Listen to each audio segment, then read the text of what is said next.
an b'aw fo k'aw waleɲuman dɔn dan tɛ foli min na k'a fɔ k'aw bisimila baga bulon sanfɛ baga bulon ye bulon ye bulon kɔnɔna la an sifinnakaw bɛ ɲɔgɔn sɔrɔ a kɔnɔna la pour que an bɛ se ka hakilina di ɲɔgɔn ma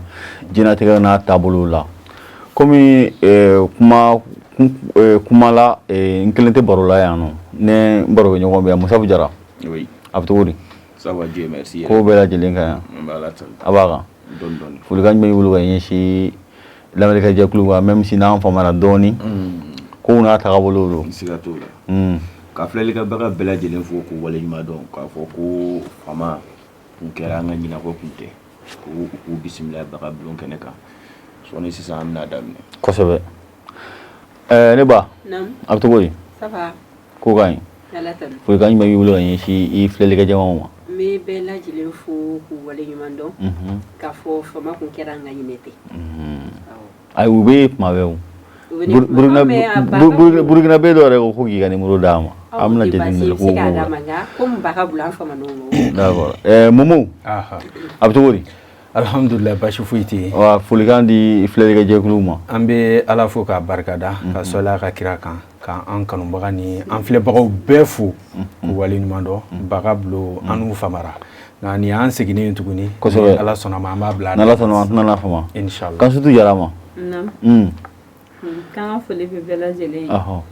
ani an bɛ hakɛto ɲini kɛ bɛɛ lajɛlen fɛ n'an donna maa o maa gasi la k'u ka yafa an ma k'an to denniya ye k'an bɛ kalan bulon na kosɛbɛ kosɛbɛ tiɲɛ yɛrɛ i bɛ kalan bulon na minɛ o tɛ baasi ye an donna an ka bulonba kɔnɔna la maintenant sisan komi an k'an ka jamukan daminɛ Musafu an ye wagati janba min kɛ fo n'a bila sisan nɔ fɛn jumɛn yɛrɛ de ye ko fɛn kelen dɔrɔn dɛ fɛn jumɛn de ye e yɛrɛ de ye attention attiré nin wagati laban ninnu kɔnɔna la sinon cɛ ko caman kɛra dɛ effectivement ko caman kɛra ba komi yɛrɛ diyara ne ye kosɛbɛ kosɛbɛ o ye an ka référendum min an ka sariya sunba bɛna falen ni mun kɛ ni maliyɛn bɛɛ lajɛlen kan ka se ka taa ka jɛman ka ɲi bilenman ma ɲi ou bien bilenman ka ɲi jɛman ma ɲi a ye jɛman ka ɲi bilenman ma ɲi o ye hakilina ye jɛman ye wuli dɔ fana hakili la nɔ ɲininkali o ayiwa bɛɛ n'i ka ɲuman tɛ a b'o de a ko in kɔni bolo dalen don hali n'a ma ɲɛ k'a fɔ ko fiɲɛ dɔɔnin kɔni kɛra a la parce que sariya sunba in yɛrɛ wulikajɔw yɛrɛ y'a jateminɛ mɔgɔ tan sigi la n'i ye mɔgɔ 6 ɲininka o tɛ se ka fɛn saba f'i ye a kɔnɔna la a sinsin na saba f'i ye a kɔnɔna la donc o b'a jira k'a fɔ ko kunnafoni minnu dira a kunnafoni ye hali n'a ma ɲɛ k'a fɔ ko a dira mais a ma kɛ o 100% k'a fɔ ko maliyɛn bɛɛ bɛ se k'a faamu cogoya min na constitution sariya sunba in yɛrɛ bɛ fɛn mun kan k'a daminɛ fo k'a ban hali n'a ma ɲɛ k'a fɔ ko diinɛtigiw kɛ kɛlen don ka hakili sɛbɛ kosɛbɛ kosɛbɛ ka kɛ i n'a fɔ sariya sunba in falenni laïcité ko in dɔrɔn de parce que olu dɔrɔn de t'a kɔnɔ ka kɛ u ka kɛlɛkɛbere ye donc moi je pense que o de kɔni kɛra actualité ye ni wagati laban ninnu na hali n'a ma ɲɛ k'a fɔ vulgarisation daminɛna pour que constitution bɛ se ka ɲɛfɔ mɔgɔw ɲɛna cogoya min na an donna campagne kɔnɔna la campagne daminɛna kunun campagne dayɛlɛ la hali o yɛrɛ o ɲugo de fiyewu an ka jamana in kɔnɔ fɛn min ka gɛlɛn communication ye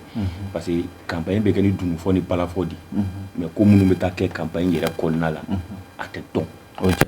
ne kɔni bolo hali n'a ma ɲɛ k'a fɔ ko ni campagne bɛ kɛ a kan ka kɛ conférence de presse di ka se ka sariya sunba in kolo gɛlɛnw ɲɛfɔ walasa mɔgɔw bɛ se k'a faamu cogoya min na ka na taa kɛ tiyara contre gansan ye a y'a fɔ bi a y'a fɔ bi a y'a fɔ bi i b'a fɔ fɛn dɔ la ko awɔ ka sɔrɔ i t'a dɔn fɛn min b'a kɔnɔ kosɛbɛ o de ka jugu an yɛrɛ ma sisan ni wagati d'accord Madu e yɛrɛ nin wagati laban kɔnɔna la fɛn jumɛn yɛrɛ de ye e attiré kosɛbɛ bon fɛn min diyara ne ye kosɛbɛ o ye mɔgɔ dɔw kun taara otage la ala barika la bibi na olu dɔ labilala ni o dɔ ye farako sous-préfet ye ka fara Adama Traoré fana kan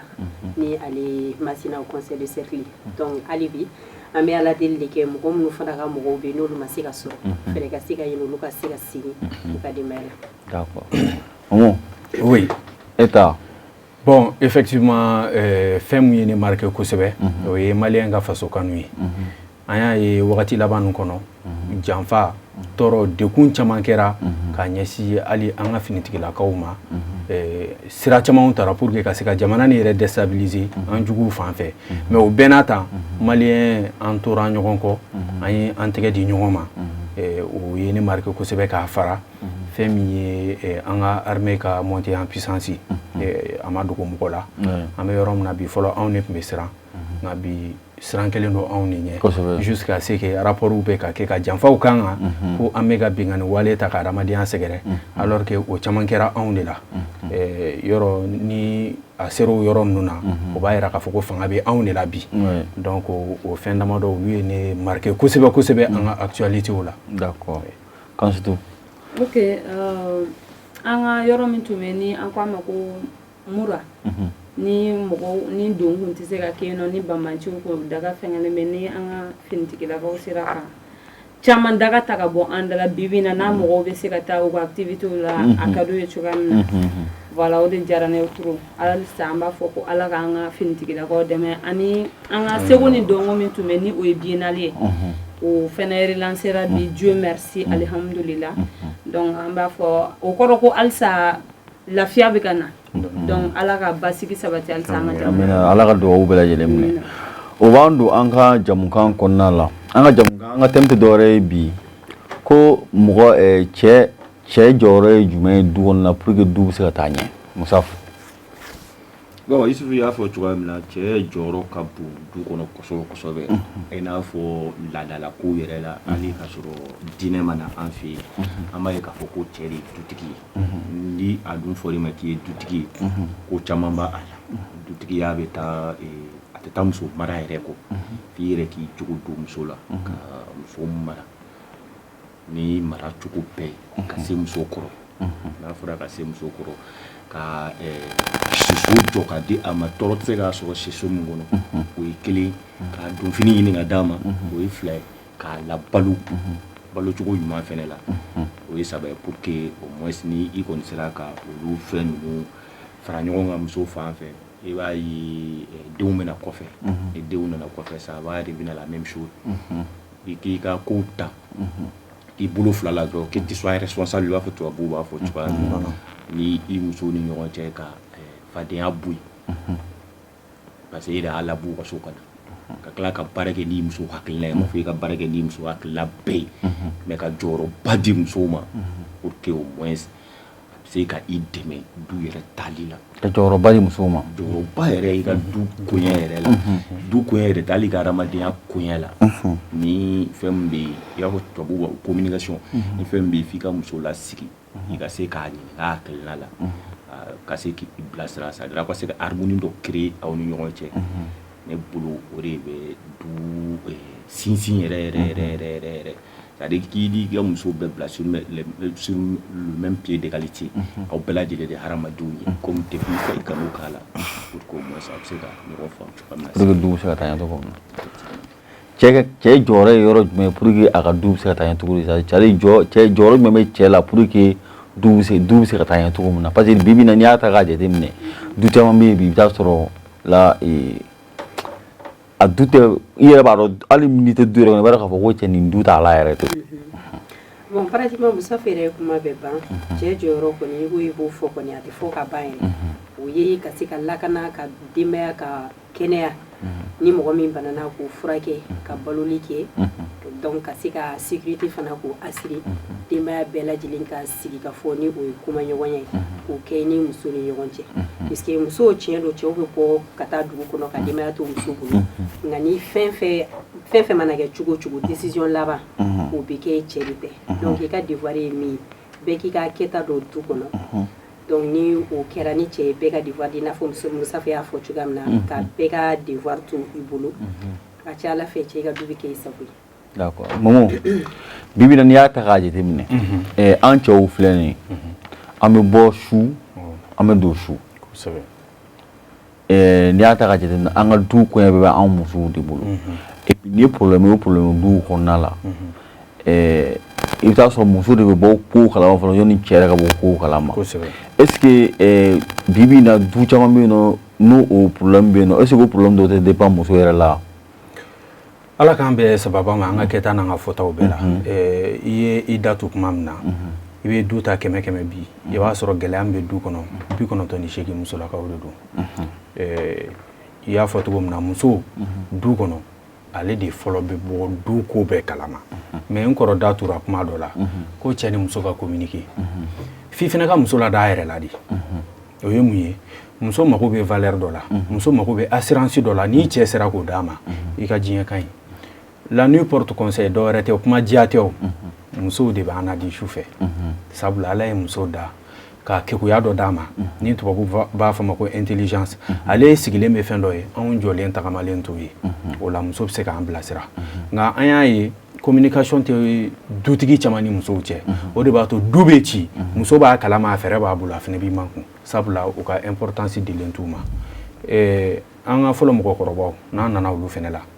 olu fana y'a jate minɛ ko ka du mara bɔ muso ka bolo kan mais a ka sara muso la o tɛ dɔwɛrɛ muso fana bɛ hinɛ kojugu o de fana ye fili caman ye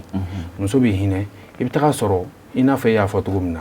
du caman cilen don du caman tiɲɛnen don mais a problème bɛɛ bɛ tourner musow yɛrɛ dama ni ɲɔgɔn cɛ dutigi de ma jɔ a jɔyɔrɔ la an ka tiɲɛ fɔ a da ka di an b'a fɔ ko musow fɛn o fɛn b'i ka mara kɔnɔ ni mara tiɲɛna e de bɛ wele ka ɲininka i dalakan na donc nous les hommes il faut juste reconnaître que on est démissionnaire o tɛ dɔwɛrɛ ye an bɔra an jɔyɔrɔ la an cɛw jɔlen tɛ an jɔyɔrɔ la o de bɛ k'a to bi problème caman bɛ an ka duw kɔnɔ an ka démission dɔrɔn de don sinon n kɔrɔ ye kuma dɔ fɔ ka denbaya ka k'u assurer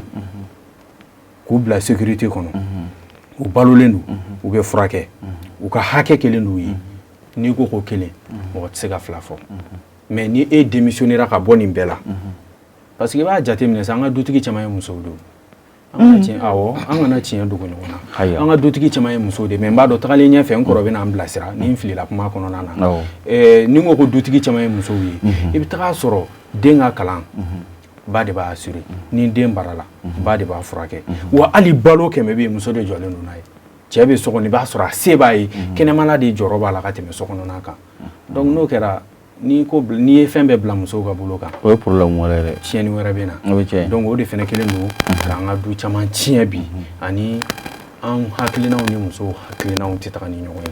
ye n'an y'u lamɛn u bɛ se k'an bilasira fɛn caman kɔnɔ a ka ca ala fɛ fili caman bɛ bili d'accord quand surtout n'i y'a ta k'a jateminɛ n bɛna o question di e ma c'est à dire est ce que bibi na ni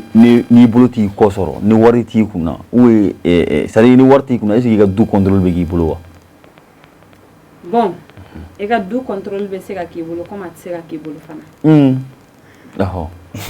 fɔlɔ ɲɛfɔ ok a contrôle bɛ se ka k'i bolo i n'a fɔ mun y'a fɔ cogoya min na au fait bamananw ka kuma don maa ye cogo o de b'i ka batigɛ sara nɔgɔya wariko in tɛ o e kɔni sera ka muso kɔni furu ka na n'a ye i ka so cela veut dire que dɔɔnin b'i kun a man ca de mais ni aw ye ɲɔgɔn dɛmɛ fana n'i y'a yira muso la et puis le problème c'est quoi de un depuis n'i bɛ muso furu don min na ne kɔni tɛ waritigi ye mais alihamudulila Dieu merci n kɔni sera k'e furu nafolo bɔ n'a tɛ kɔngɔ a tɛ minɔgɔ a tɛ foyi e jɔlen bɛ n'i ka fɛngɛw ye i ka du contrôle bɛ k'i bolo kɛ ni muso b'a dɔn don min na ni e yɛrɛ y'i jija k'a fɛngɛ ko muso k'a dɔn n'a t'i kun don min a k'a dɔn n'a b'i kun fana a k'a dɔn pourquoi pas i ka du contrôle tɛ k'i bolo mais ni e kɛra mɔgɔ ye au fait a b'e kun e muso t'a dɔn a t'i kun e muso t'a dɔn e mana wari sɔrɔ dɔrɔn juste e mago bɛ i yɛrɛ la muso i n'a fɔ mun y'a fɔ cogo muso de jɔlen bɛ ni fɛn bɛɛ lajɛlen den ka fɛn bɛɛ lajɛlen denw ka fɛnw o a yɛrɛ dépense o a t'i bonya o wa i ka du contrôle se ka k'i bolo cogoya si la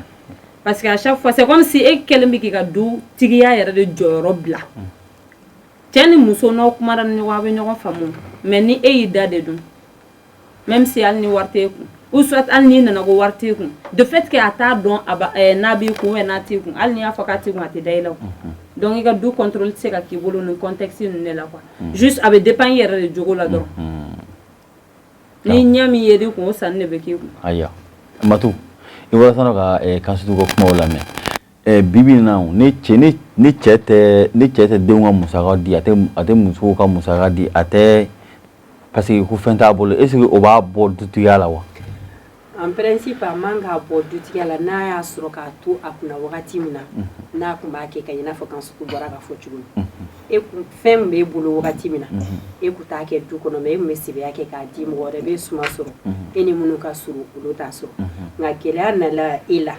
donc mɔgɔ si fana tɛ se ka bonya da e kɔ parce que walasa o kosɛbɛ walasa tin ka se ka na yɛrɛ o b'a sɔrɔ tin ka se ka don ɲɔgɔn na o b'a sɔrɔ i ye fɛn dɔ de kɛ min bɛ se k'a to i tin bɛ muso ni denw minɛ nka sanga ni wagati bɛɛ muso de jɔlen bɛ ni denw ka fɛn caman o de la den caman bɛ yen nɔ o bɛ gɛrɛ mansi ba la dɔw yɛrɛ tɛ o puisque o b'a ye ba bɛ geste dɔw kɛ u ye ka tɛmɛ fa kan den bɛ se ka taa hali fa yɛrɛ ma kuma dɔ la i b'a dɔn k'a fɔ tigitigi ni fɛn min fa bolo karisa nin d'i ma mais fa dɔw bɛ yen nɔ u b'a fɔ dajɛ la n t'a di u b'o kelen fɔ muso ma donc kuma bɛ a fɔ cogo de bolo hali ni fɛn t'i bolo mais ni muso ye ɲɔgɔn faamu so kɔnɔ ni communication tɛmɛna aw ni ɲɔgɔn cɛ furu ye sutura de ye kuma dɔ la muso bɛ se ka dépense bɔ a b'a di cɛ ma mais a bɛ kɛ dudenw ɲɛna ko cɛ de don alors que a wari bɔra muso de kun nka walasa o ka se ka kɛ o b'a sɔrɔ communication de bɛ cɛ ani muso cɛ o ye ne ka hakilina ye nin yɔrɔ la. Musaf cɛkɔrɔba jugu maintenant sisan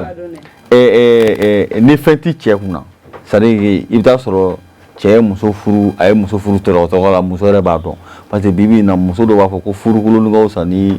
i faso sigi ye faso kɔnɔ sigi ye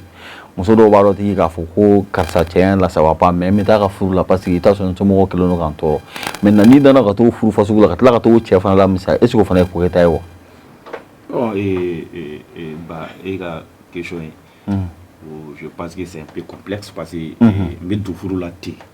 parce que une semaine do t'essayes on m'a furu bonya o te bal mo kolade oui t'essayes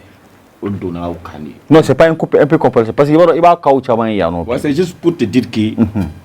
on donna furu la ka soro pression ni benga o te furu tasira yo ne be delu ko fo ngap mawla parce que furu yi wakati la kudi furu wakati la kodi ni asira avec mais pression be ke an yele be pression ke anga an balbam su ko sisa ku do furu la donc alu wera la wora be se ga na ni furu cheni wora parce que ni ajido so sisa ni ma furu e ba so mo ko folo jagwa furu mais sisa jagwa furu ko jugunu folo ta parce que pourquoi ça lié shiro soro quand su do adogoni o furu la et mo wera adogoni o furu la ali carré kono mo bébé sali ke bulu kon tamasien o pression menaka ka fa pané do furuma c'est to aso ala ba do ata wakati masi donc té ale fene be do furu la té donc ni do na furu la té e bo té amné di ou dali wo té amné di bo té amné té di ou c'est à dire o ye pression de keranka donc parce que furu fene sera do e follow furu kun magale parce que a kun te ɲɔgɔn don mais tali ɲɛfɛ kanu ni tinw kun bɛna aw ni ɲɔgɔn cɛ sisan ta an bɛ san 10 kɛ ɲɔgɔn fɛ kanu na fɔlɔ den kelen den fila yɛrɛ bɛ sɔrɔ an bɛ tila ka furu kɛ o furu de kɛlen tɛ tila ka ɲɛ tuguni o caman bɛ yen c'est juste pour te dire que sisan furuko ninnu gɛlɛyalen don kosɛbɛ kosɛbɛ parce que an bɛ pression kɛ an balakaw kan kojugu fo u fɛnɛ bɛ a kɛ ten mais du furu la ten donc donna furu la ten i b'o ten amina de o dɔrɔn de don pression ka ca u kan trop so kɔnɔ pression bɛ k'u kan i bannen don furu ma hali a borokɛyɔrɔ la pression bɛ kɛ a kan i bannen don furu ma carré kɔnɔ i bannen don furu ma donc mɔgɔ ɲɔgɔnnaw mana na olu ye jeniŋaɲimi mɔgɔw ye olu fɛnɛ mana y'i salo ka taa di ye i b'a dɔn hɛrɛ tɛ taa bɔ o kɔnɔna la. D'accord Musa o faamuyara Momo oui bimina n'i ye furu ta k'a jateminɛ i n'a fɔ Musa bɔra k'a fɔ cogo min na est ce que bi na ni fɛn tɛ cɛ kunna est ce que o kɔrɔ ko bonya tɛ da i ka so kɔnɔna la wa. i b'a dɔn aw ka nin question nin nafa ka bon mɔgɔ caman bɛ dugawu kan ye k'a sababuya kɛ an ka nin question nin ye c'est très important cɛ caman bɛ nin degun kɔnɔ nin yɔrɔ la yɔrɔ ne ye défenseur des familles mais ne bɛ kuma n balimamusow fɛ yan kosɛbɛ u k'a dɔn k'a fɔ furu tɛ fɛn ye fɔlɔ. furu tɛ fɛn ye n'i ye furu sariya ta k'a lajɛ furu tɛ fɛn ye fɛn tɛ u b'a fɔ ja yɛrɛ hali furu tɛ ja ye kanu de ka bon furu kɔnɔ chef bɛ kuma kelen f'i ye furu ja dan ye kɔɲɔso ye awɔ ni kɔɲɔso banna kanu ni deli de bɛna san o de b'aw to ɲɔgɔn bolo fo ka taga se aw bɛɛ ka saya ma ani hinɛ deli ni hinɛ fɛnɛ bɛ na furu bɛ ten tɔ bon an bɛ ko dɔ jate minɛ fɛnɛ cɛ dɔrɔn tɛ cɛ ni muso garisɛgɛ de bɛ baara kɛ furu kɔnɔ donc furu ye projet de ni karisa Isa ni Fatumata u bɛ wuli ɲɔgɔn fɛ i bɛ taga sɔrɔ depuis se tɛ Isa ye depuis se t'a ye Fatumata bɛ sɔn a la o sen t'an y'anw kan u bɛ wuli ɲɔgɔn fɛ fo Ala bɛna n'a ka na ye Ala bɛna hinɛ don u ka furu kɔnɔ Isa bɛna se sɔrɔ mais sanga ni wagati fɛn dɔ de b'a tiɲɛ o ye mun ye i n'a fɔ an bɛ zana dɔ fɔ ko k'a si mɔgɔ ye si ɲɛna la dugu ka jɛ u k'i ɲininka ko mun y'i ɲɛ bilen o bɛ anw cɛlakaw fɛnɛ fɛ yen an ni mun bɛ sɛgɛn kɛ souvent an b'o kɛ bolo kɔfɛ fɛ i n'a fɔ u y'a fɔ u tɛ hinɛ an na u bɛ bɔ kɔfɛ ka taga kan susu ko sɛbɛjamɔgɔya a ka hɛrɛ bɛɛ bɛ bɔ kɛnɛ ma a ka du a mago t'a ka du la n'o tigi nana dɛsɛ muso fɛnɛ tɛ se ka hinɛ i la là je suis d'accord mais an k'a dɔn k'a fɔ furu bonyali furu cɛ bonyali cɛ ka dutigiya man kan ka dulon fɛn na fɛn tɛ ne ka jate la fɛn tɛ a bɛ se ka kɛ n filila kuma kɔnɔ mais fɛn tɛ awɔ an ka fɔlɔ mɔgɔkɔrɔbaw caman bɛ yen nɔ an baw caman bɛ yen n'u ye président denw sɔrɔ ka ministre denw sɔrɔ cɛ tun bɛ balo n'o ye ɲɔ walima malo ni kɔgɔ de bɛ ta ka d'u ma nasɔngɔ tɛ d'u ma o kɛra olu ye furuko kɔnɔ ka denw sɔrɔ kɔnɔ ka denbarikamaw sɔrɔ fo ka jamanaw mara mais bi alhamdulilayi cɛ caman b'i jɔ a jɔyɔrɔ la hali ni mɔgɔ tɛ se ka muso satisfait fo ka i tɛ se hali Ala yɛrɛ t'o kɛ Ala tɛ muso ka ɲini fɛn bɛɛ k'a ye donc bunahadamadennin tɛ se k'o kɛ mais ne kɔni fɛ anw fɛnɛ fɛ matériel de fanga ka bon anw ka kow bɛɛ kɔnɔ hali furu kɔnɔna na fɔlɔ karisa ye silamɛ mɔgɔ ladiri don u mago t'o la a ka kɛnɛ a kunkolo kɔnɔ u mago t'o la baarakɛla don u ka sira t'o la ɲininkali bɛ kɛ fɔlɔ a bɛ baara min kɛ a bɛ fɛn de sɔrɔ a la wa est ce que fɛn b'a kun wa a bɛ mun baara kɛ a bɛ mun baara kɛ Ala k'i se k'an tanga n'a fɔra ko journaliste u b'u kun dɛmɛ olu tɛ wari sɔrɔ dɛ awɔ mais exemple t'anw yɛrɛ kan i n'a fɔ kɔrɔ ye n tan sisan cogo min na ɲininkɛla b'o fɔ journaliste n'u ye kamalenbaw de wari t'u kun donc il est temps maintenant an ka mariage a bonya a kɔnɔ a kɔrɔ an k'o fanga bonya ni matériel ye mais mɔgɔ bibi ɲɛna est ce que bi ni fɛn t'i kunna i bɛ se ka vi wa ni fɛn t'i kunna bi i tɛ vi o de y'anw ka problème ye wa o de ye anw ka sigi gɛlɛya o tɛ problème ye dɛ o yɛrɛ de ye problème ye i m'a ye parce que bibi n'ale bɛ taa so min kɔnɔ i bɛ taa sɔrɔ o b'o so sara o bɛ sara i bɛ dumuni sara o bɛɛ bɛ sara ni courant bɛ i bɛ courant sara o bɛ sara i bɛ ji sara n'o bɛ wari de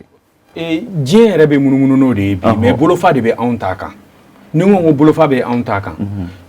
muso o muso n bɛ nin kuma fɔ mɔgɔw k'a lamɛn kosɛbɛ muso o muso k'e ka se k'i sigi don dɔ la ka histoire dɔ ɲɛfɔ i muɲuna sɛgɛn dɔ de kan don tɛmɛna ne b'a fɔ i ɲɛna ne ni i fa an tun bɛ ji de kalaya k'a min walima ne tun bɛ barama sigi ta kan ka ji k'a kɔnɔ ka fɛn dɔ ta ka taga n yala sugu la i b'a fɔ ko n tagara n'a san ka na pour que sigiɲɔgɔnw kana dɔn ko tobili ma kɛ so wallahi muso muso y'o sutura d'a cɛ kan o denw de bɛ olu ladon étage kɔnɔ olu de bɛ taga i ji bi n'i ma se k'o ɲɛ sɔrɔ k'e ma se k'o k'i cɛ ye e ma se k'o k'i cɛ ye rassure-toi e tɛ se ka histoire lakali n kɔrɔ tulo bɛ n na a b'a dɔn n ka kuma nin ye tiɲɛ fo muso ka ɲɛgan dɔ de k'a ni cɛ n t'a dɔn n'i y'a faamuya k'a daminɛ à zéro ka yɛlɛ sanfɛ furu yɛrɛ y'o de ye so muso yɛrɛ bɛ sɔrɔ bilen ya problème bɛ yen o de k'o tiɲɛ sisan o muso tɛ yen o muso tɛ yen k'a fɔ k'i bɛ mun kɛ ko ka hali togodala musow an tun b'a ye olu minnu la sisan olu bɛɛ y'a dabila parce que u bɛna den kɛ duguba kɔnɔ ka fanagɛdenya ni fɛn ninnu kɛ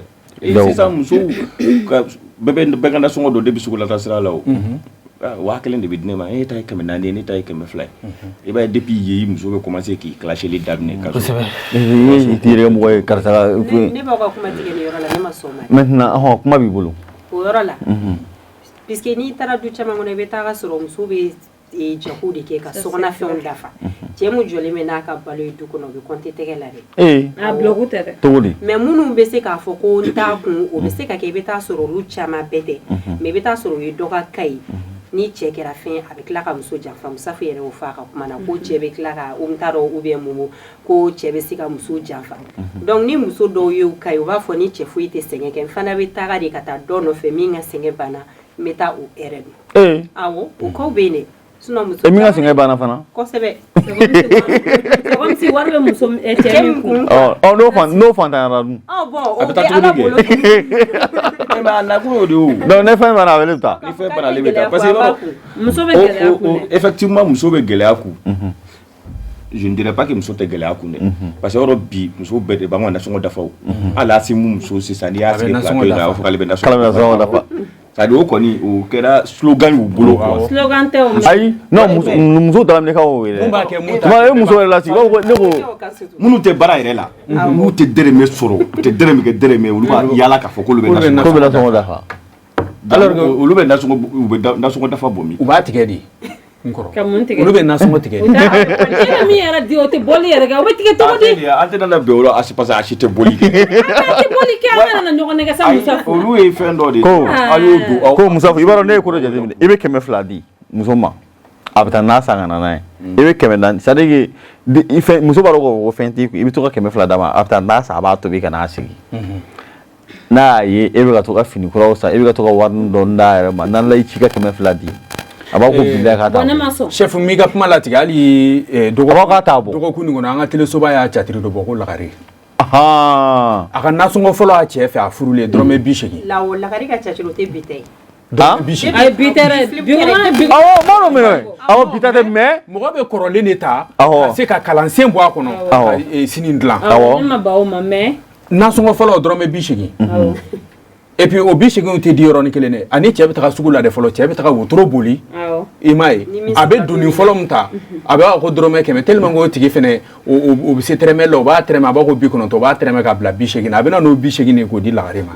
ala bɛ na n'a ka na ye u bɛ sɛgɛn ni kɔngɔ ni fɛn bɛɛ kɛ ɲɔgɔn fɛ cɛ bɛ na ɲɛ sɔrɔ ka kɛ patron ba ye lagare bɛ ban 400 na awɔ tɛ sɔrɔ dɔwɛrɛ fɛ puisque u tun bɛ fɛn minnu dun o wagati la ani cɛ kɛlen fɛ u bɛ ka fɛn minnu dun olu tɛ kelen donc ni fɛn caman de bɛ san n'o bɛ tobi forcément dɔ bɛ fara nasɔngɔ ko in kɔni na an k'o kuma bila parce que c'est très bien que an bɛ si yan an tɛna na ɲɔgɔn dafa c'est-à-dire i b'a dɔn cɛ caman bɛ yen sisan n b'a fɔ fɔlɔ i b'a dɔn tendance bɛ ka falen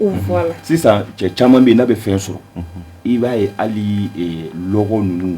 charbon ninnu cɛ b'o san ka na caman bɛ yen yɛrɛ hali u bɛ nafɛnw san ka n'o bila k'a bila cɛ caman bɛ yen u bɛ sogo ni jɛgɛw ni fɛn san ka n'o bila frigo kɔnɔ bɛɛ ta muso bɛ nasɔngɔ dafa an ka sɔgɔma an sɔnni don ma a b'an ka nasɔngɔ dafa an sɔnni don ma slogan de don ala Eliasi min muso sigi sisan a b'a sigi ka nasɔngɔ dafa o yɔrɔ kɔni na Musa fɔ ye mais o kuma o ye musow ka kuma n'i ye nafɛn san ka na di i muso ma so kɔnɔ nafɛn b'a bolo i yɛrɛ ɲuman sogo bɛ frigo kɔnɔna la charbon ko ni fɛngɛ bɛ yen mais fɛn par exemple i ka 200 ta k'a d'a ma ou i ka 400 d'a ma a karisa fɛn minnu b'i ka ninnu fɛngɛw jɛ tugulu sa a bɛ mun dafa bilen a tɛ fɛn dafa o e tɛ ka ne ka kuma fɔ e bɛ ka kuma ni tile kelen kuma di tile kelen tɛ o ayi e ko de ko cɛ dɔw bɛ yen u bɛ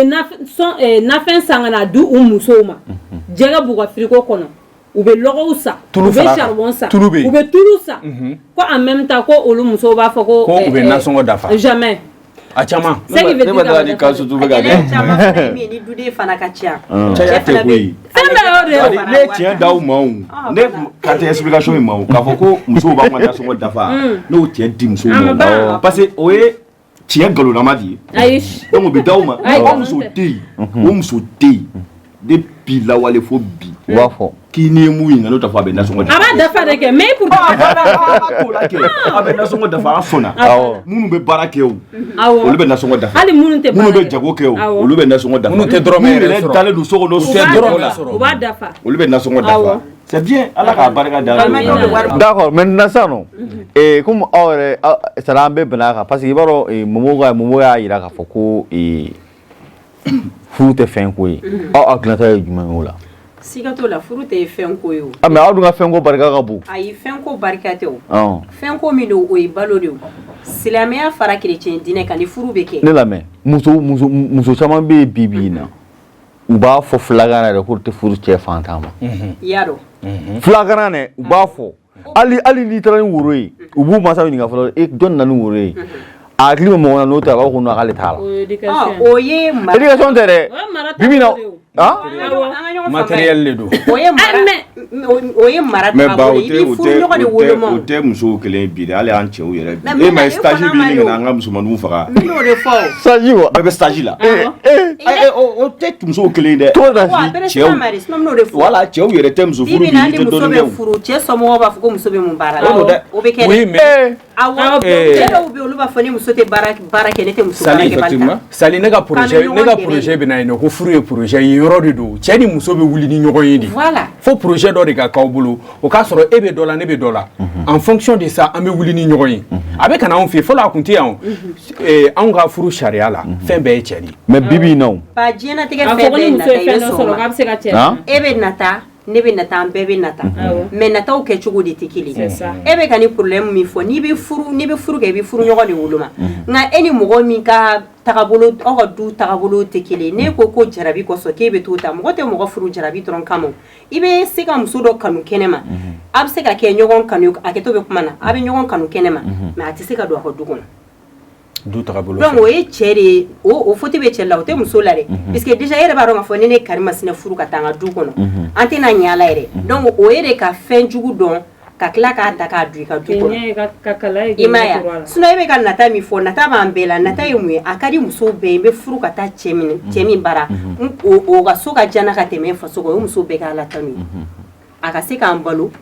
a ka se ka n furakɛ n ka siyɔrɔ ɲuman sɔrɔ o ye diɲɛ muso bɛɛ ka a k'an bila an tɔw ɲɛ voilà k'an bila an tɔw ɲɛ o tɛ nata jugu ye o mais nata juguman ye min de ye sa fo fɛn ba de ka k'a bolo dɛ n ka fɛn kɛ min se t'a ye o de ye kojugu ye sinon an fɛn fɛn filɛ nin hɛrɛ ka di bɛɛ ye d'accord voilà k'u b'o cogoya de la maintenant ça pour ka nin thème in kuncɛ an ka taa an ka thème filanan nɔfɛ Musaf bibi na n'i ye tugu ta k'a jateminɛ bi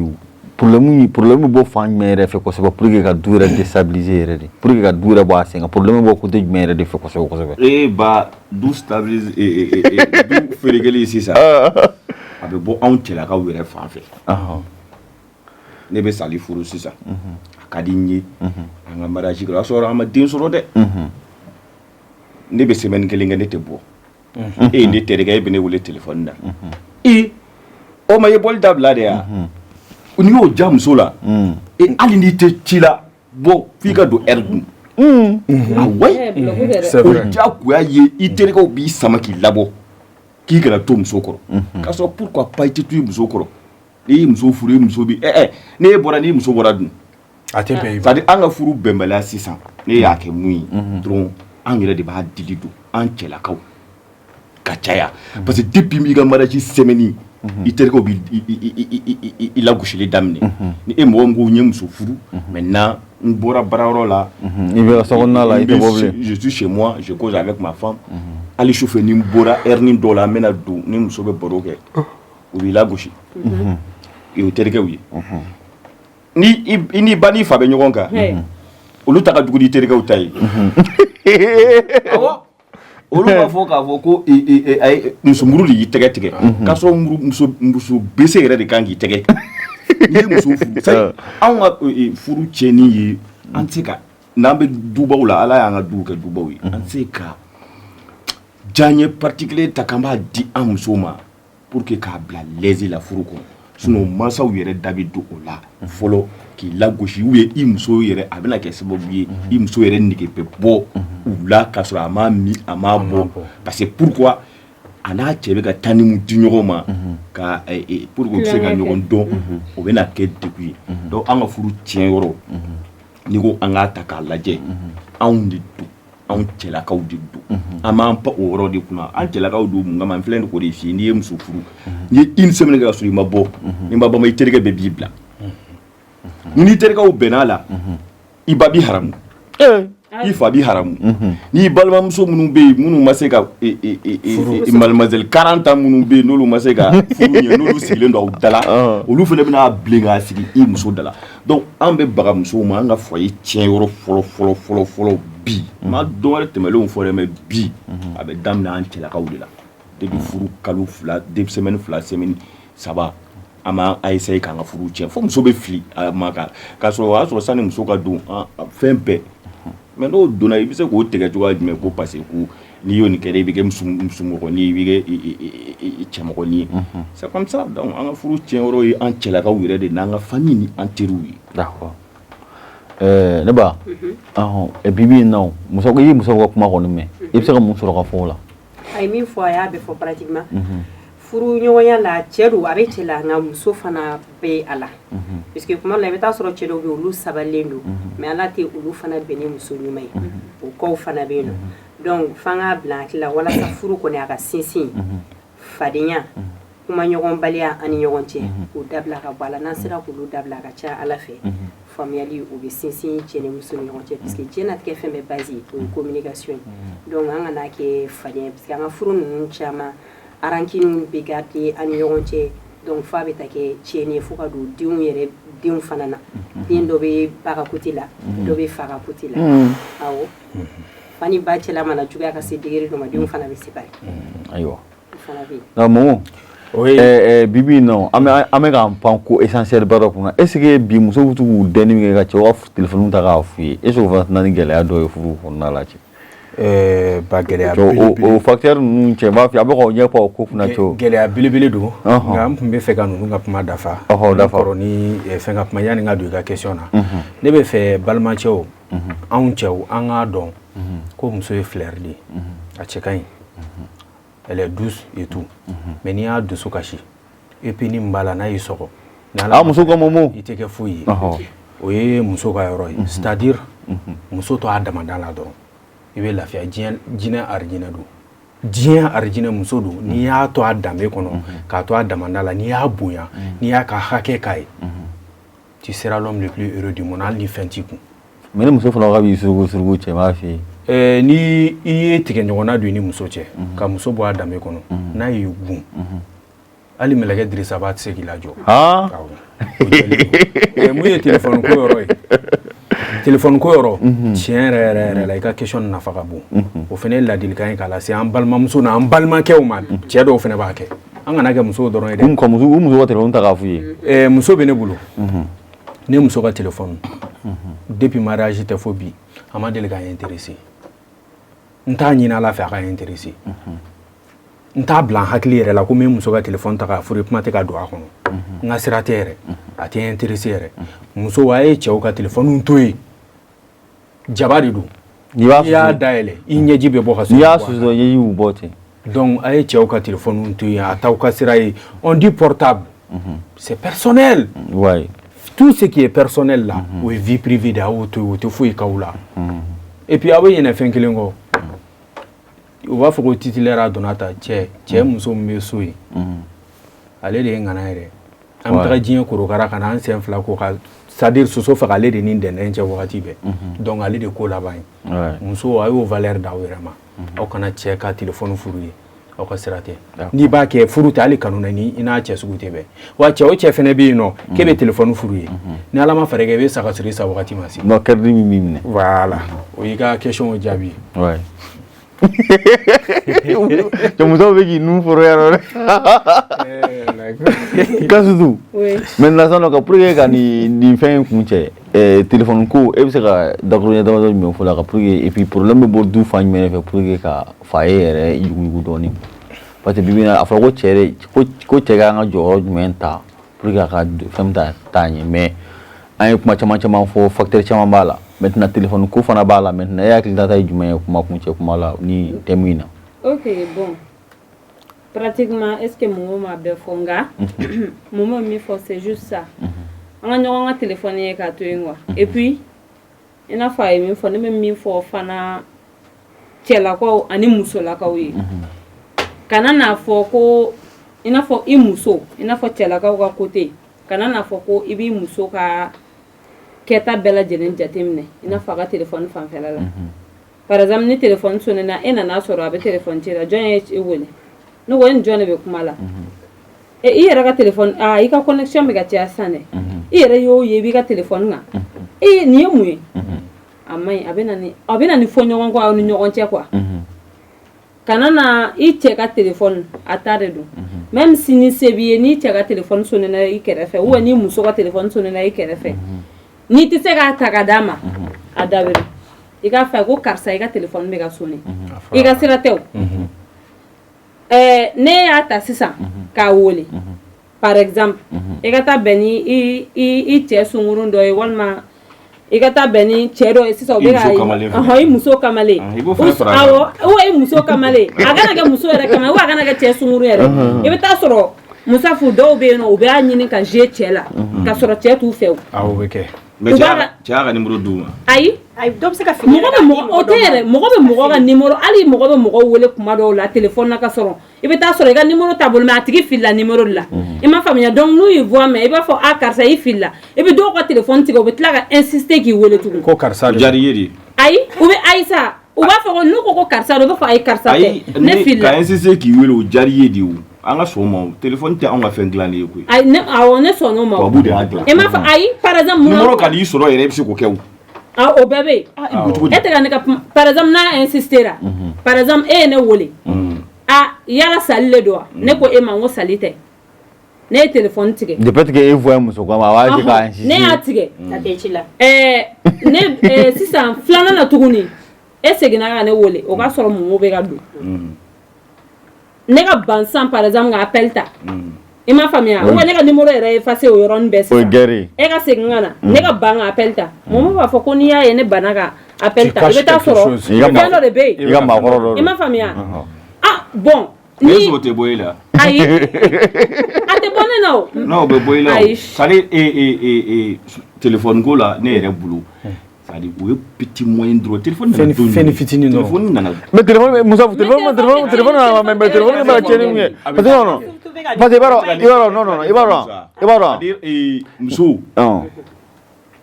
an balaka ko hakɛ to fɔlɔ muso furulen ka kanu kuma ca o de ka bɔ yen hali cɛ ni muso tun bɛ ɲɔgɔn fɛ hali n'a ye san 1000 de kɛ ɲɔgɔn fɛ ni woro tun bɔra nɔfɛ tun b'a ye k'a to yen awɔ fɔlɔ mais an ka sisan tile muso furulen yɛrɛ de ka muso furulen n'i ma kamalen tigɛ dɔrɔn i ka furu ma dafa o de ye téléphone ko in kɛlɛ ye quoi bon o bɛ dépend c'est à dire n bɛna fɛn dɔ f'i ye Gansu bɛɛ hakilimaw de ye bɛɛ bɛ se ka fili ka téléphone fɛ e b'a dɔn k'a fɔ téléphone ne o kama ne b'a fɔ ko téléphone ko ye affaire fitinin de ye parce que n'i ye muso furu muso mun ye école kɛ a ye denmisɛnniya kɛ ka sɔrɔ a ma se e ma furu yɛrɛ i b'a dɔn mɔgɔ dɔw bɛ yen olu ni muso ni ɲɔgɔn cɛ cɛya ni musoya b'u ni ɲɔgɔn cɛ ka sɔrɔ foyi t'u ni ɲɔgɔn cɛ ala b'a dɔn dɔw bɛ yen u b'a fɔ sali wele sa bébé chéri ka sɔrɔ foyi t'u ni ɲɔgɔn cɛ effectivement donc ni cɛ ko ale t'o lamɛn anw ne ka kuma y'o de ye quoi anw de bolo sariya bɛ anw de kan kojugu téléphone ko ni fɛn ko la ka tɛmɛ musow kan hali musow bɛ téléphone wolobali mun kɛ ne ka téléphone a woloma ne ɲininka o a ɲininka t'a la o n'i y'a woloma kɔni tɛ ɲininka i ko dogodi la n'i y'a ɲini k'o ɲɛdɔn tɛ fo sɔrɔ dusukasi o ye dusukasi ye mais ce que je vais te dire bi infidélité de waralen don o de la téléphone ko kɛlɛ in bɛna o de danaya tiɲɛ fo k'a juguya bon n'a sinon e somɔgɔ fɛn fɛn ma nin e wele e ye ne muso ye mun bɛ e sɔrɔ u bɛ ne wele o diyagoya mais mun bɛ ka téléphone ko kɛlɛ ka ca sisan téléphone est personnel e yɛrɛ tɛ personnel i cɛ bolo mais i ka téléphone kɛ personnel awɔ ne ma ban o ma sa nka Musafu ne bɛ min fɔ juste dɔrɔn an ka ɲɔgɔn ka téléphone dɔrɔn ka to parce que aw jogo de ma ɲi sa i bɛ aw yɛrɛ jogo de ma ɲi non ayi jɔ i b'a dɔn téléphone ko in filɛ nin ye muso ni cɛ tɛ kelen i bɛ taa bi i bɛ taa duuru kɔnɔ i bɛ taa sɔrɔ kɔdi bɛ cɛ ka téléphone na i bɛ taa sɔrɔ kɔdi bɛ muso ka téléphone na awɔ a kun tɛ o a kun don dɛ ayi n'a kun tɛ o bi tile in na kun don munna a b'a kɛ c'est à dire bi tile in na fɔlɔ fɔlɔ a bɛ fɔ ko muso de ka muɲu ka sabali bi jɛrɛ siri la alimamiw b'a fɔ cɛ de ma k'i muɲu ka sabali chef n b'i la tɛmɛ yen mais ne ma se k'o faamu o faamu dɛ an ka tiɲɛ fɔ so ne ka téléphone bɛ kɔdi t'a la o o ye ta ye ba an ka tiɲɛ fɔ ɲɔgɔn ne ka kɔdi bɛ page kelen bɔ an balimamusow an balimamusow k'a dɔn k'a fɔ muso ni cɛ tɛ kelen exact diɲɛ nin kɔnɔ i bɛ taga gogoro dɔ sɔrɔ i bɛ tile dɔ sɔrɔ tile nin bɛ se ka diɲɛ gogoro bɛɛ dayɛlɛ a bɛ fɔ tile nin ma ko tile nafama don a bɛ se ka diɲɛ gogoro bɛɛ dayɛlɛ bon i bɛ gogoro dɔ fana sɔrɔ nɛgɛ o nɛgɛ n'i y'a don a la a b'a dayɛlɛ nafa foyi tɛ gogoro nin na sabula gogoro donkun a ka fɛn dɔ datugu n'a tile bɛ mɔgɔ min bolo n'e tɛ mɔgɔ wɛrɛ kana dayɛlɛ cɛ ni muso bɛ ten i b'a jate minɛ cɛ ye tile de ye tile min bɛ se ka gogoro bɛɛ dayɛlɛ avec fierté i b'a fɔ den ma ko kamalen b'a den il est fier ou bien elle est fière ala k'an kisi k'an tanga mɔgɔw ka yafa ma n'i ko a ma don o don ko sunkuru b'a den n'a bɛ se la aw bɛ siɲɛ ta o ye milieu ko sinon milieu dɔw bɛ yen cɛ ni muso furubaya tɛ kuma jugu ye kuma jugu tɛ yen effectivement wasolu mara ninnu na olu b'a fɔ muso furakun yɛrɛ de ma sunguruba oui mais kɔdi b'anw ta la mais c'est juste mot i ka nin ba ne b'a jɔ dɛ ne tɛ sɔn o de ma moi je ne suis pas d'accord sur ce point komi tɛ ku i fɛ kan'a kɛ mɔgɔ la kan'a fɔ ko e bɛ kamalenbaya kɛ toi tu es fier de ça non, je parle des enfants. Non, je parle des enfants. Même les enfants. Non, an bɛ ɲinɛ mun kɔ san bɛna k'a tɔ to komi ye i b'a dɔn mansaw jogo u ka réalité mansaw kɔ kuma den de b'a subi den de b'a subi a bɛ tugu den de kɔ pourquoi an ka mɔgɔkɔrɔw b'a fɔ ko mɔgɔ kana mariage kɛ nin du kɔnɔ ko ladamu tɛ yen ba ye nin kɛ fa la ou bien ba tun bɛ nin kɛ mun bɛ na n'a ye den de b'a subi anw tɛ karisa denmuso furu parce que karisa a ba tun bɛ nin kɛ hali sini yɔrɔ dɔw bɛ yen a bɛ yen nɔ non fili tɛ anw tɛ karisa denmuso image furu parce que a fa fana tun bɛ nin k'a ba la image dɔ bɛ yen o fana bɛ kɛ non o bɛ kɛ cɛkɔrɔba dɔw bɛ yen a denmuso tɛ di denkɛ ma k'i ye muso tɔɔrɔ c'est à dire an ka problème caman bɛ an ka société kɔnɔ furu la an kɛlen don ka muso kɛ fu de mɔgɔ bɛ hakɛ to kuma la c'est à dire anw bolo cɛ de fɛn bɛɛ de bɛnnen don cɛ la hali cɛw b'a fɔ ko jɛya bɛnnen don saga la ni ba ye dɛ ne bɛ se ka ala ko o ye fili kuma de ye ala ko ka muso de furu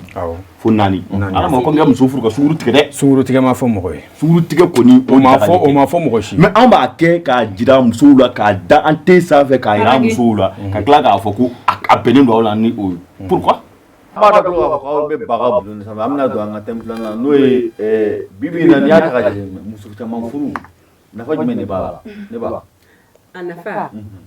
nafa bi ye muso caman furu nafa a nafa dɔw bɛ se ka kɛ min fɔlɔ n'i y'a ta k'a lajɛ mɔgɔ tun b'a ɲini ka den caman sɔrɔ puisque n'o kɛra i bɛ sɛnɛkɛla caman sɔrɔ minnu b'i dɛmɛ sɛnɛ la bon i si bɛ caya o ye a nafa dɔ ye donc du bɛ bonya a bɛ dɔɔnin bɔ musaka la i n'a fɔ a bɛ se ka dɔ fana fara a kan o ye a nafa dɔ ye o ye ne ka hakilinata ye Misal, maintenant ça nous sommes en boulot d'affaires. Avec la part qu'on a des jumɛn muso caman bolo ne tɛ nafa yɛrɛ dɔw la yɛrɛ sali yɛrɛ fɛn ka nafa mun fɔ ni sali ka nafa de tɛ a don a la awɔ parce que ni an ko an bɛ kuma an ka tile kan sisan an ka ma tile an ka tile an ka tile yan nafa foyi tɛ muso caman bolo la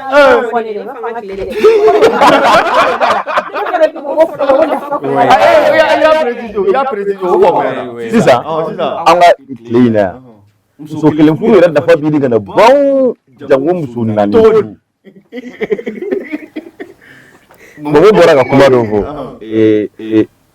sisan bɛɛ de b'i lasigi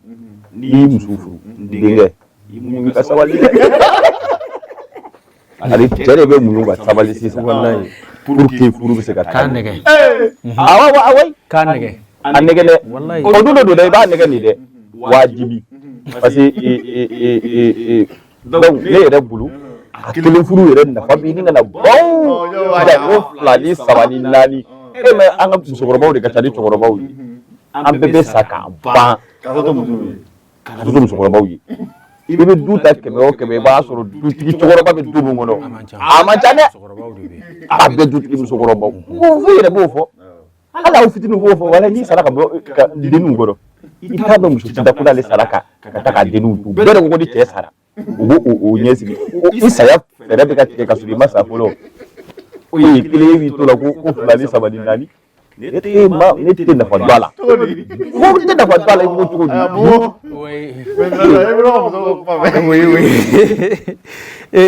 effectivement ba n kɔrɔ y'a fɔ cogo min na il a parfaitement raison fɔlɔ sali ye datu kɔrɔlen na a fana ka ramasew ɲɛna kosɛbɛ kosɛbɛ a tun bɛ tâches partager musow ni ɲɔgɔn cɛ en même temps den caman bɛ sɔrɔ furu ni fɛnw bon anw fɛ yen sisan nɔ muso caman furu yɛrɛ caman manki de bɛ na n'a ye awɔ ni cɛ ye a bɛ muso fɔlɔ furu a bɛ ka fɛn mun yɛrɛ ɲini furu kɔnɔna na i bɛ taga sɔrɔ muso fɔlɔ ka sira yɛrɛ t'o la i n'a fɔ an b'a fɔ cogo min na sisan an ka musow u caman furu yɛrɛ kɔnɔ u t'a dɔn ko cɛladon ye furu tabiya dɔ ye o ka sira t'o la cɛ bɛ fɛn caman ɲini a muso fɛ i bɛ taga sɔrɔ la femme n'est pas disponible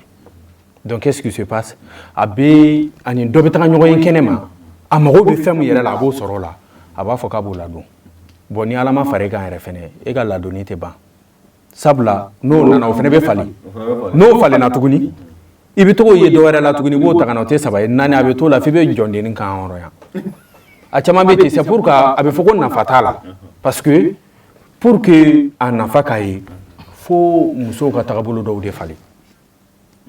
furu yɛrɛ kɔnɔ a bɛ fɔ yɔrɔ min na ko cɛ k'i muɲu o fɛnɛ dépassera dɛ awɔ cɛ k'i muɲu et pourtant o de bɛ yen bi sinon fɔlɔ an ka mɔgɔkɔrɔbaw n'u tun ye furu siri u b'a fɔ ko ala ka muso sɔn sabali la ka cɛ sɔn garizɛgɛ la o duwawu de tun bɛ kɛ nka sisan a bɛ fɔ ko cɛ ma ko e de ye dutigi ye i bɛ kɛ ɲama ye a bɛɛ bɛ k'i kan e de b'a kun i muɲu i muso i k'a nɛgɛ denmisɛnnin don muso ni denmisɛnnin bɛɛ ye kelen k'i b'a nɛgɛ voilà donc moi je pense que polygamie nafa b'a la yɔrɔ di porte de sortie don anw cɛw bolo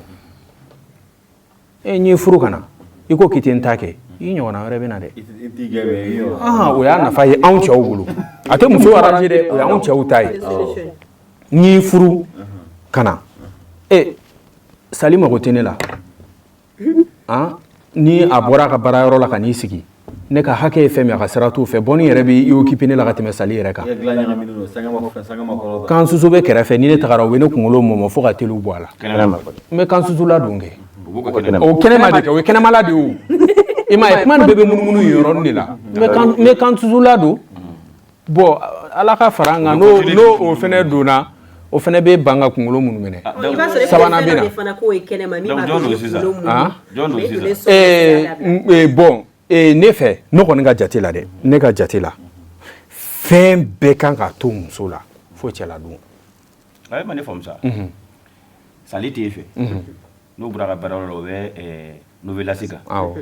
a bɛ tiktok kan kosɛbɛ n'i taara kansutu fɛ yen kansutu bɛ novelas to yen u bɛ tiktok to yen u bɛ e kunkolo minnu minɛ sani sali ka don o fɛnɛ tun b'i kunkolo minnu minɛ awɔ ayi o de don n ka kuma i ye n ka kuma yɔrɔ yɛrɛ don awɔ yan'u k'a don u bɛ cɛladon sugu bɛɛ yir'i la o ye munumɛnɛli tigɛ o y'o tigɛ i y'o to yen i taara kansutu fɛnɛ tun b'i munumɛnɛ o don fɛnɛ munumɛnɛ kɔrɔ a b'a munumɛnɛ dɛ n kɔrɔ a b'a munumɛnɛ o fɛnɛ donnen o fɛnɛ y'o tigɛ jɔn don sisan ayi o ye cɛ yɛrɛ ye o ye cɛ ye kuma bɛ kan sutu de bolo kan sutu kuma tɛ de muso caman furu bi bi in na an filɛ wagati min na ko bi 21e siècle nafa jumɛn de b'a la bon nafa b'a la yɔrɔ dɔ la nafa b'a la yɛrɛ an ka fɔ yɔrɔ dɔ tɛmɛ nafa b'a la cogo di parce que au fait ne bolo o bɛ bɛn ni kelenya de ko fɔ quoi an kun bɛ min mɛn an mansa kɔrɔbaw da an ka mɔgɔkɔrɔbaw da u b'a fɔ ko ni ala ye ni i n'a fɔ muso min jɛ kɔnɔnugu kelen na ala bɛ i n'o tigi bɛn cɛ kelen ma ni muso minnu de m'a faamu ne bɛ se k'a fɔ gɛlɛya bɛ na yen ne bi na sinon ne bolo nafa b'a la parce que a bɛ bɛn ni kelenya de ko fɔ quoi au fait et puis a bɛ cɛ yɛrɛ garisɛgɛ fɔ nin i n'a fɔ Tani Sali y'a fɔ cogoya min na hali fɔlɔ den caman ko ninnu an b'a ye bi bi in na hali cɛ caman bɛ muso furu olu contexte ma parce que u bɛna fɛngɛ est ce que n ye nin min furu est ce que parce que fɔlɔ mɔgɔw ka cogoya a n'an ka cogoyaw kelen tɛ hali an ka dumuniw yɛrɛ kɛcogo tɛ furu t'an bolo sisan yɛrɛ voilà i m'a ye donc du coup fɔlɔ mɔgɔw tun bɛ se i n'a fɔ an hakɛto bɛ kuma kɛrɛfɛ an mamusow ani an tulomasamaw ni an fufafuw olu tun bɛ se ka fɛn dɔw kun fɛn dɔw tun bɛ k'u la parce que hali u ka alimentation n'an ka alimentation kelen tɛ mais bi bi in na anw minnu ye bi denw ye an tɛ se ka au fait farikolo muso yɛrɛ mana wolo kelen ni fila ni saba kɛ ka ban i bɛna ye a bɛ commencer i b'a nɔya farikolo la a bɛ sɛgɛn donc pour ne pas que a kana fɛngɛ ne ka hakili la cɛ caman bɛ taa a b'a préférer ka taa muso filanan furu fo ka na se 4 yɛrɛ ma et puis cɛ dɔw fana bɛ yen pour ne pas que u kana na taa manamana ko kɛ kɛnɛ ma u kana taa sunguruntigɛw ni fɛngɛ kɛ u b'a préférer ka muso 4 ou soit 2 ou bien 3 yɛrɛ furu yasa a kana na ye manamana ko la kɛnɛmala la quoi donc je pense que nafa b'a la hali ka da o yɔrɔw ma. ok maintenant ne b'a kuma b'i bolo sisan nɔ i ko k'i bɛna kuma. Momo jaabili la ok d'accord Momo ni problème in bɛɛ kɛra i ka kuma in tiɲɛ don a musow bɛ yen nɔ mais a fɛn kɔnɔ ka dun puisque ni furu fana bɛ kɛ muso bɛ kalan furu de la donc olu défaut dɔw o ye denbaw ye o ye mayanbagaw fana ta ye nka n tɛ touché o yɔrɔ la nka e ye muso kelen furu o tun b'a kɛ e ye kɛnɛma a donnen o y'o dabila i taara filanan fana ɲini pourquoi e bɛ taa filanan ɲini mun na problème bɛ fɔlɔ la e t'a ɲini e ka se ka o ka gɛlɛya dɔn fɔlɔ a ka se ka solution sɔrɔ la k'o ko ban nka gɛlɛya bɛ na e la yɔrɔ min na dɔrɔn e bɛ min sɔrɔ comme solution o ye ka taa mɔgɔ wɛrɛ de ta ka na n'o ye so kɔnɔ mun t'a yɛrɛ la e bɛna taa min ta k'o don i ka so kɔnɔ o yɛrɛ ka farin ka tɛmɛ min b'e bolo so kɔnɔ. Tani Sali o yɔrɔnin in na ne bɛ kuma o yɔrɔ la parce que n'i y'a jateminɛ i b'a dɔn an musow yɛrɛ filɛ ne yɛrɛ muso yɛrɛ mais an muso dɔw bɛ an man ɲi an kana ɲɔgɔn nɛgɛ. Furubato yɔrɔ la. Voilà. Merci beaucoup. Pourquoi n b'o fɔ i bɛ taa sɔrɔ cɛ dɔw bɛ yen u bɛ muso ladi i bɛ taa sɔrɔ problème dɔ b'a la a b'a essayer yɛrɛ ka fɛngɛ karisa mun de bɛ k'i bila nin fɛngɛ la i bɛ taa sɔrɔ muso t'a fɛngɛ a bɛ wuli a bɛ se muso bɛ mɔgɔ minnu ka kuma mɛ mansaw o a yɛrɛ mansaw o hali dɔw bɛ taa alimamuw fɛ yen a ko kuma la pour que ka kuma i b'a dɔn muso dɔw yɛrɛ de bɛ u tulo jalen don fali muso bɛ yen hali n'i yɛrɛ fa n'ala cɛ a tɛ bɔ a ka sira kan au fait olu bɛ kuma fɛ a t'a f'i ma ko n ta kɛ dɛ a b'a fɔ n y'a mɛn mais a ta a b'o de kɛ quoi bon o bɛ cɛ dɔw bɛ sɛgɛn o de la o bɛ taa to a bɛ taa muso filanan ta quoi et puis n bɛ fɛn kelen fɔ Momo ye fana a yɛrɛ ɲuman na ko musow tɛ furubato ni fɛngɛ kɛ Momo i b'a kalama bi bi in na an bɛ yɔrɔ min na i ko bi n'i ye muso fila furu ka don i ka so tellement que bi bi in na musow yɛrɛ ye muso a bɛɛ tɛ dɛ mais tellement que muso dɔw ye sinaya faamu i b'a kalama ko musow yɛrɛ bɛ kɔkɛdasi de kɛ ni ɲɔgɔn ye bi bi in na cɛla don na furubato la je te jure n'i ye muso filanan furu parce que dɔ in b'a fɔ de ko fo ne ka fɛn a da kana to na de nin fana b'a fɔ k'a da kana to na i b'a dɔn ko cɛ dɔw bɛ taa muso yɛrɛ furu o fɛ parce que ni muso fɔlɔ tɛ ka occuper a la très bien a b'a fɔ i jɔ ba ne ka filanan furu ka na donc du coup olu bɛ concurrence min kɛ dɛ o yɛrɛ ka di cɛ dɔw ye chef muso fila furu ka di dɛ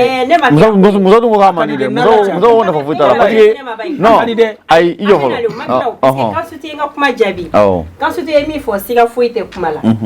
i ye min fɔ o y'a solution dɔ ye nka fɛnw Momo fana k'a bila hakili la cɛya dɔ fana ye mun ye n b'a dɔn k'a fɔ jogo ɲuman tɛ muso la mais n b'a bila n ka mara kɔnɔna na ka n jogo don a la ka sɔrɔ bugɔli tɛ nɛni tɛ o ye cɛya fɛɛrɛ ye an ka ɲɔgɔn lamɛn sa mais Momo m'o fɔ Momo ko a kan ka min kɛ so kɔnɔ a m'o kɛ donc o la i bɛ taa dɔ wɛrɛ ta o fana tɛ solution puisque an bɛ ka min kɛ an bɛ ka ɲini ka ɲɛni de kɛ quoi mais e dimina yɔrɔ min na dɔrɔn e ko k'e bɛ min sɔrɔ solution o ye ka taa de c'est comme si ni muso fana dimina muso fana k'a fɔ k'a bɛ bɔ furu solution an bɛ ɲɔgɔn nɛgɛn de o an bɛ ɲɔgɔn nɛgɛn n'i dɛsɛra la a bɛ malo mɔgɔ min ma i b'o ci a ma n'a m'o fana lamɛn en ce moment i bɛ taga mɔgɔ wɛrɛ ɲini sinon e bɛ ka min kɛ dɔ in ye kɛnɛma n'o bɛ k'e kunkolo munu minɛ n'o donna so kɔnɔ o bɛ na min da e kan o bɛ juguya ni filanan fɔlɔ ye. Ali non je pense que an y'an to question dɔ kɔnɔ ka taa question dɔ kɔnɔ kosɛbɛ an y'an to a man ɲi munna a man ɲi la mun bɛ cɛw bila a la sisan an y'a kɛ mun de bɛ cɛw bila a la yen an mun na l'o kɔnɔna la o c'est pour cela que n y'a to a ka taa quoi ne b'a fɛ ka fɛn dɔ fɔ Momo ɲɛna c'est vrai dɔɔni dɔɔni b'an bɛɛ la mais jusqu'à présent ne bɛ cɛw de jalaki anw de bɛ an jɔyɔrɔ fɔlɔ bila hali pour que muso ka jɔyɔrɔ bila kuma min na muso bɛ kɛnɛma sani k'a furu ka don i ka intention bɛɛ b'a la 15 minutes n'a wulila sɔgɔmada fɛ message ninnu ci ɲɔgɔn ma a bɛ tile journée bɛɛ kɛ bi il faut reconnaître k'a fɔ ko bi anw bɛ ɲɔgɔn furu o b'a sɔrɔ a ɲɔgɔn dɔn quoi i y'o kɛ sufɛ i b'a wele karisa kɔngɔ b'i la n ka di sama mun na hali n'a ko ko misi kunkolo bɛ t'o ɲini ka na o d'a ma n'est-ce pas aw bɛ san kelen k'o la o muso bɛ na e ka so e yɛrɛ bolo sa muso nana i ka so e b'a sɔrɔ a muso dɔ b'ale n'u cɛ mɛnna u bɛ siran ka cɛ wele k'a ɲininka o bɛɛ bɛ kɛ problème y'u bolo c'est à dire anw de bolo ne muso ka cɛnni sira cɛ de b'a yira la quoi c'est à dire anw de bolo baara tɛ an minnu bolo jango anw yɛrɛ minnu filɛ nin an kumakɛla ninnu i y'a dɔn n'an ko k'an b'a kɛ o yɔrɔnin kelen yɔrɔnin kelen don baara tɛ an minnu bolo an bɛ sufɛ baara kɛ baara bɛ minnu bolo bɛ sufɛ baara kɛ nin bɛɛ yala bɛ se ka fɛɛrɛ bɛ se ka tigɛ cogoya min na ka muso to i kɔ donc i b'a sɔrɔ i muso yɛrɛ dusu kasilen don e kɔrɔ et puis mɔgɔw cɛ dɔw bɛ yen olu tɛ lajali fɛ dɛ kɛnɛ maa de b'u yɛrɛ kɛ fɛn mais n'u donna pour que ka dutigiya yira hali ni muso y'a ɲaga u la k'a fɔ k'ale bɛ dala kulonkɛni dɔ k'u fɛ u bɛ muso lamaloya parce que olu il faut être responsable o responsable bɛ daminɛ o de la i k'i ɲɛ kun i funu donc e yɛrɛ b'a to i b'a sɔrɔ mais e muso bɛ fɛn bɛɛ kɛ i bɛ fini san ka d'a ma k'a to kɛnɛ ma seli o seli i bɛ fini san ka d'a ma a fila n'a sabaw parce que o ye a bɛ kɛnɛ ma an bɛɛ y'a o cogoya ninnu kɛ o mais ni muso donna e y'o bɛɛ tigɛ aw tɛ ɲɔgɔn wele téléphone na bilen e mana bɔ e mɔgɔ foyi tɛ e ko de e nana e muso fana k'a jɔ i jɔyɔrɔ la mais la femme aussi elle est humaine. Ça c'est clair. Donc mɔgɔw ne b'a fɛ k'a f'i ye muso falenni n b'a fɔ muso dɔw ala bɛ mɔgɔ lajara bi o bɛ yen cɛjugu bɛ yen musojugu bɛ yen muso dɔw b'a l'i yɛrɛ faga olu b'i dusu kasi mais muso dɔw bɛ yen anw ka bi m'an ka fɔlɔ-fɔlɔ tile fɔ dɛ parce que nin ko in daminɛna anw de ka wagatiw la sinon fɔlɔ-fɔlɔ mɔgɔw tɛ nin kuma in muso b'a dɔn nakun ye so kɔnɔ muɲu de ye a b'a ka muɲu kɛ mais bi anw fɛnɛ cɛw kɛlen don k'an jɔyɔrɔ bila anw fɛnɛ ka boliboli bɛɛ n ko dɔw b'u a fɔ muso ɲɛna dɛ tellement n sɛgɛnna nin nɔfɛ ni n donna ka so n bɛ tasuma d'a kan a dun bɛ dɔn a bɛ tila ka tasuma d'a kan a b'a furu evangile yɛrɛ kama o caman bɛ yen bi tellement k'a sɔrɔ au contraire i b'a sɔrɔ o muso fasugu ye muso ladamunen yɛrɛ de i sɛgɛnna a nɔfɛ kurukuru mais dɔw b'o o bɛɛ kɛ u ka prétexte ye. D'accord kuma surunya ko minute tɔ dɔrɔn minute 3 dɔrɔn de maintenant sa Momo kuma kuncɛ kuma la minute kelen kuma kuncɛ kuma la n ma sɔn n kɔrɔ ka kuma ma n ma sɔn wa n tɛna na sɔn retour bɛ yen retour bɛ yen ne kɔni fɛ furuba to muso fan fɛ n'i y'a jɛ furukun t'i la yɛrɛ ne fɛ wa kun yɛrɛ tɛ furu la ni furuba to tɛ muso nana sɔrɔ i bɛ balo a nana sɔrɔ i ka fini bɛ ko a nana sɔrɔ i ka fɛn bɛɛ bɛ kɛ ni furuba to ye muso jɛ dɔrɔn furukun t'i la point barre n bɛ bɛɛ fo ka bɛɛ wale ɲuman dɔ de b'a taga bolo la wagati wɛrɛ ni ala sɔnna ma an bɛ ɲɔgɔn sɔrɔ ala sɔnna kan surtout kuma kuncɛ kuma ok an ka foli bɛ bɛɛ lajɛlen ye toujours an tɛ ɲinɛ an tɛ sɛgɛn u k'a dɔn ko an bɛ kalanbulon na fɛn bɛɛ b'a den wolo mais kuma de b'a ba wolo ala kana kuma ba dɔn an da n'an donna maa min gasi la o k'a hakɛ to an ye ni ala sɔnna ma an bɛ ɲɔgɔn sɔrɔ yan don wɛrɛ kosɛbɛ alo n bɛ bɛɛ lajɛlen fo k'u waleɲuman dɔn ala ka sabali ni muɲu ka ani hakilina ɲuman k'o di an bɛɛ ma